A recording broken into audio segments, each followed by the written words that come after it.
退休警司教路幫圍毆7個警員甩身。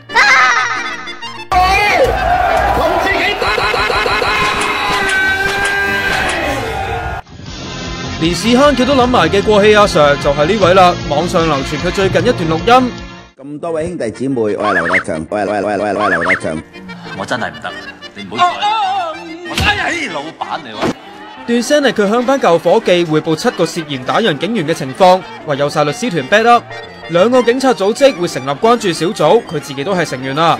大家稍安毋躁，話俾啲兄弟聽，真係要捐錢係會吹雞嘅，吹雞。仲有條好橋可以幫到7個停職警員添。有得拗，因為而家已經可以申請冇一個公平審訊而永久終止呢個 trial 嘅一個審訊，因為已經鋪天蓋地由最邪惡嘅明報加蘋果係將所有相打晒出嚟。條橋掂唔掂呢就唔知啦，但係律師話專業嘅法官係唔會受傳媒影響。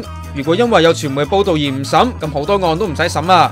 除咗劉 Sir 咁擔心，自由黨都好擔心喎，仲話我哋自由黨已經咧係決定咧，我哋喺黨內係發起一個嘅籌款嘅運動咧，係捐款俾員佐級前線嘅警務人員。但係咪幫過7個警員呢？就留